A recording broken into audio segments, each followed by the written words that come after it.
Hi all, this is Jess, and I am making a recording of some slides about degenerative neurological disorders. So let me get things pulled up for you and so that you can see what I'm talking about.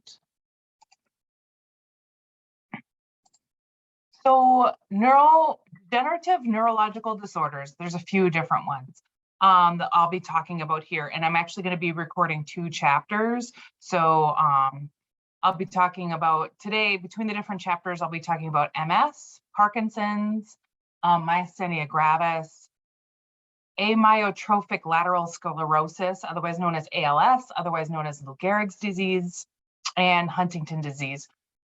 What you need to be aware of is these degenerative nerve diseases don't have a cure.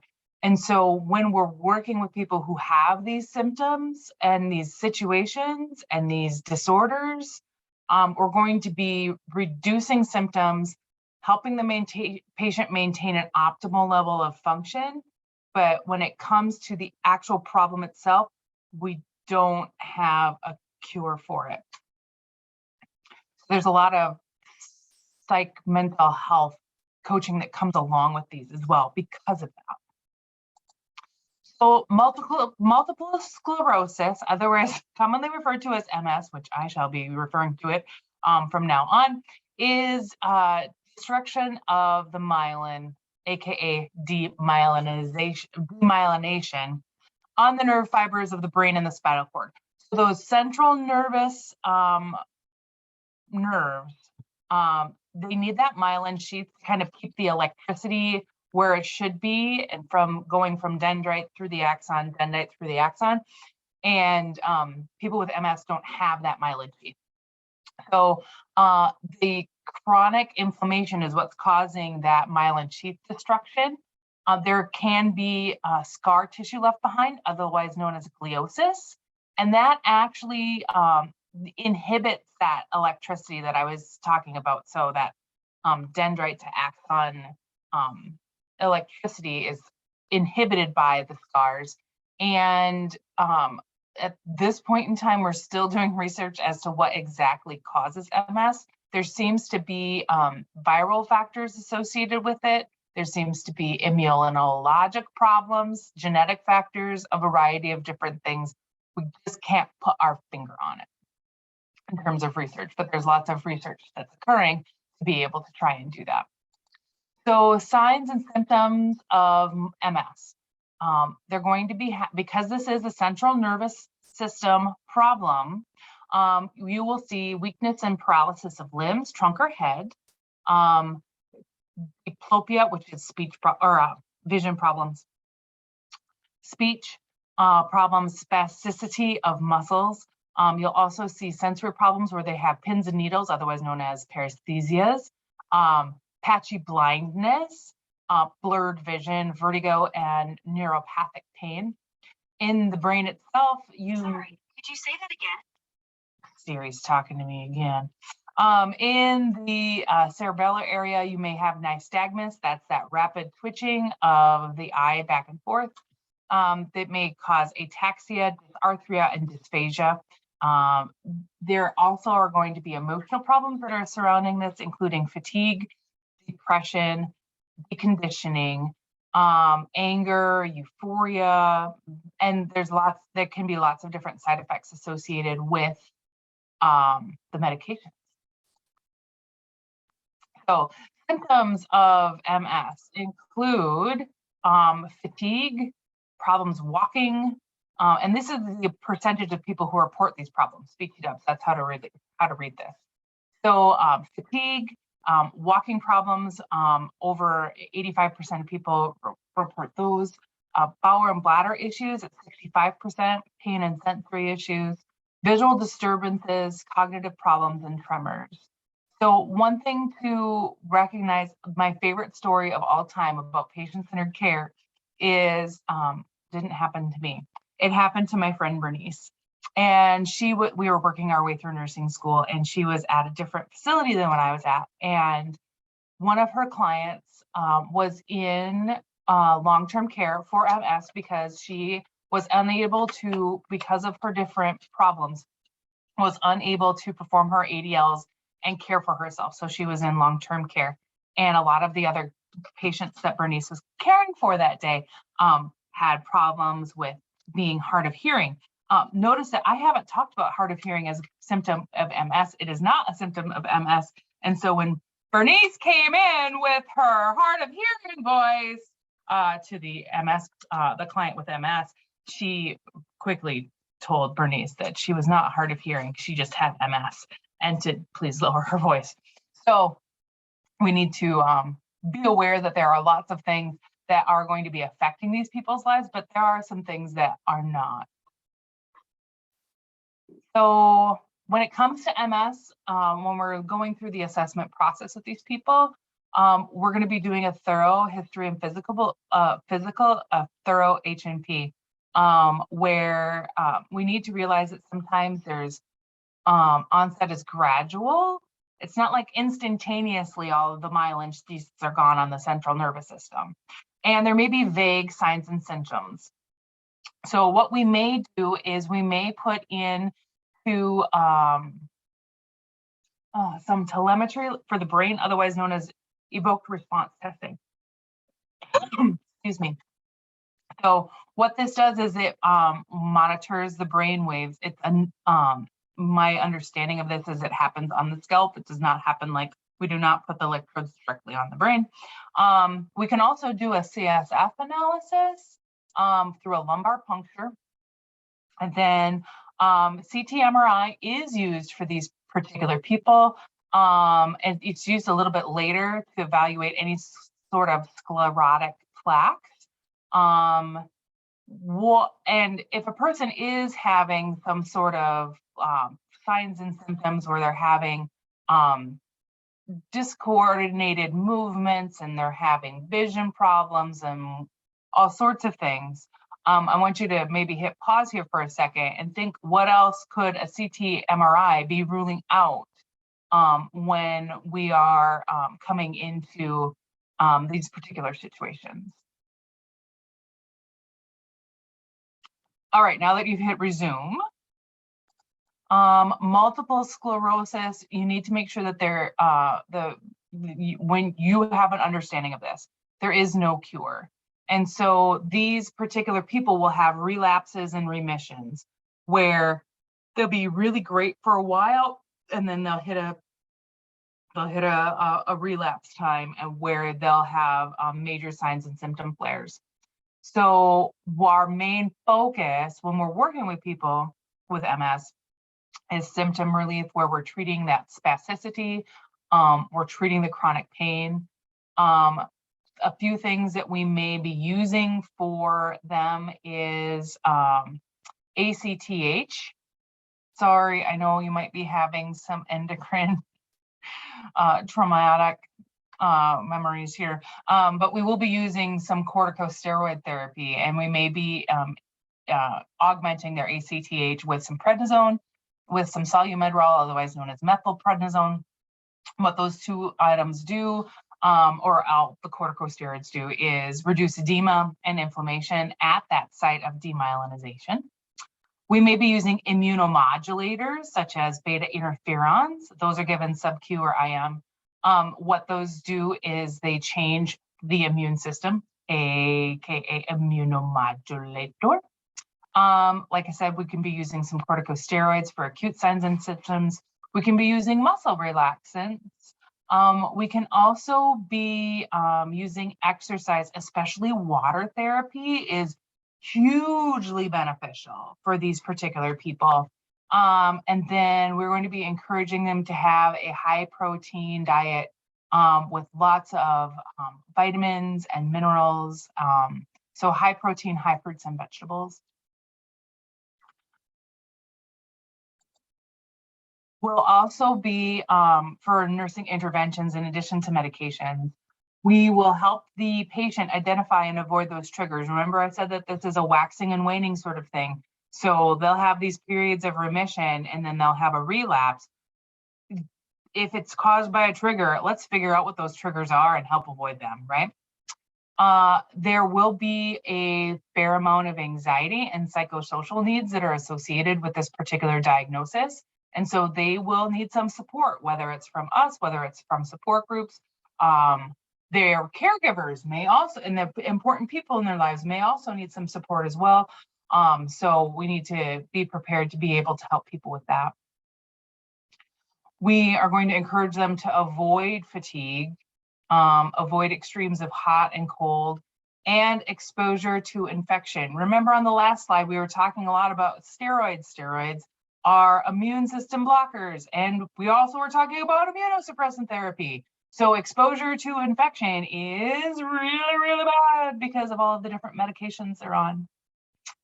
For people who are experiencing urinary incontinence or problems with urinary control, we can help them work through a bladder management or a bowel management program with physical therapy. And then we're also going to work with them about preventing complications of immobility. I know that when you are working with Dawn's class every now and again, she's one of her back history items is wounds. And so people who complications of immobility include those pressure wounds. And so we're going to be working with people on preventing those pressure ulcers and pressure wounds and sores, or pressure injuries, I think is what they're called now. I've had them called all sorts of different things, but they're all sorts of ick no matter what you call them. Psychosocial issues surrounding multiple sclerosis is work productivity. These people may have to make some major changes in terms of what it is that they do for work. And so many of us have a lot of our identity wrapped up in what it is that we do for a living. Depression is very common with people who have chronic illness, and people who have chronic illness that cannot be treated, even worse. There may be, remember that there is cognitive dysfunction as a possibility because of that demyelinization. There are also social issues, isolation, sexual and intimacy problems, and reproduction problems that all need to be worked with. These clients all deserve to have these psychosocial issues addressed, as well as their physical signs and symptoms. So that is a little mini section on MS. Now I'm going to roll into Parkinson's disease. So Parkinson's disease is a chronic progressive neurodegenerative disorder caused by a decreased dopamine production. So these people just don't have enough dopamine. They're not making it anymore. They will have, the first sign that people normally report is tremor at rest. Hello, Jakey. Yes. No, I can't play with you right now, though. In just a minute, 10 minutes, okay? So they'll have tremor at rest. They'll also have increased muscle tone because their muscles will get really rigid. They will have akinesia, which is a loss of control of voluntary muscle movement. They'll have postural instability. They may develop a very masked face. They may have some drooling. They may have some shuffling. I would encourage you to use this link here. And here's a little mnemonic if you want to remember, or to help remember some of the different signs and symptoms. It's TRAP. So tremor, rigidity, akinesia, postural instability. So, and we're preventing those automatic movements. So like they have a problem beginning to walk. They don't necessarily swing their arms when they're walking. Rising from a chair, so that problem becomes initiating that movement. They actually will have to consciously will themselves to get out of the chair in a response to something rather than just initiating that. The onset of this can be gradual. It may start on one side of the body, and then there may be some non-motor symptoms as well that you will notice with these clients, such as depression, anxiety, apathy, fatigue, pain, constipation, impotence, short-term memory impairment, And those masked faces, they just really don't express emotion using facial expressions. So there is no specific diagnostic test other than the presence of that trap when we're taking our assessment. So what we're going to be doing is a thorough H&P. We may start some anti-Parkinsonian drugs and see what the response is, but there is no cure. We can be doing some deep brain stimulation. There are times where we can do some ablation of some different things to be able to help with the tremors. Perhaps they can have an ablation of some nerves where that constant tremoring is reduced. And then the goals for treatment are to maximize that neural function, maintain independence in their ADLs, optimize psychosocial well-being, and keep them safe, keep them mobile, and keep them from aspirating. Nutritionally, and malnutrition and constipation can be really serious complications of this particular set of problems because they have problems swallowing and they have that bradykinesia as well. That bradykinesia can affect their GI motility. So we want to help them keep their nutrition up by having appetizing foods that are also easily chewed and swallowed. They need to have, my grandma would be so happy that I'm talking to you about adequate roughage.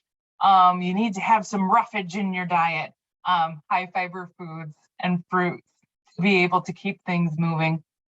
Food must be cut into bite-sized pieces. Serving it on a warm plate definitely helps it from cooling down. Cold mashed potatoes are a lot different than hot mashed potatoes. We all know it. So if it's on a warm plate, and that way if they take a little bit longer to eat it, the food stays warmer longer. We may need to break up those meals to rather than having like 3 larger meals and a couple snacks, which is what nutritionists generally recommend for the general population. These people will instead have 6 small meals because it's just doesn't take as much energy to eat 6 small meals as it does to eat 3 large meals and then a couple snacks. But we also need to provide ample time for eating. This is not like a rush situation. This is because of that bradykinesia and that you have to understand that every movement that they make is a conscious effort. So they have to think about picking up the fork, grabbing some food with the fork, moving the fork to their mouth, opening their mouth, putting the food in their mouth, chewing it, and then swallowing it. So like that whole process happens with every bite. It's not something where they just we can put something really like their favorite food in front of them that smells amazing and they'll just like start digging in. That does not happen for people with Parkinson's disease.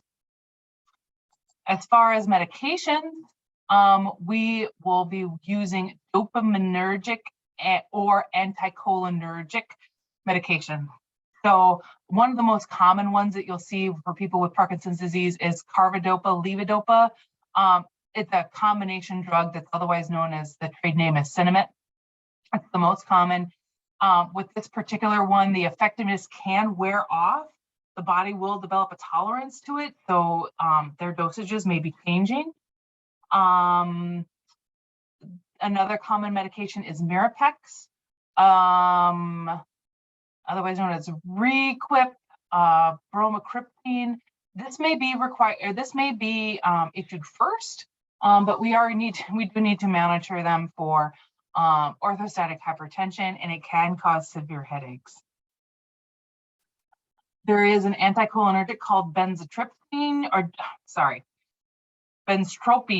otherwise known as Congentin, and that is using to treat the tremors. So that's not necessarily a specific to Parkinson's thing. So anybody who has non-Parkinsonian tremors may be also taking Congentin.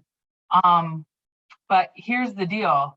We need to make sure that they're not taking other drugs without any health care. Like if they have some sort of like holistic sort of herbal medication sort of situation going on, they have to make sure that they have HCP approval for that. And these people have to take their meds on time, period. Just like with our seizure medications and with our antibiotics, they have to take their meds at the same time every day, or they will develop symptomatic problems and like the medications won't be nearly be as effective. So they really do have to take medications at the same time every day.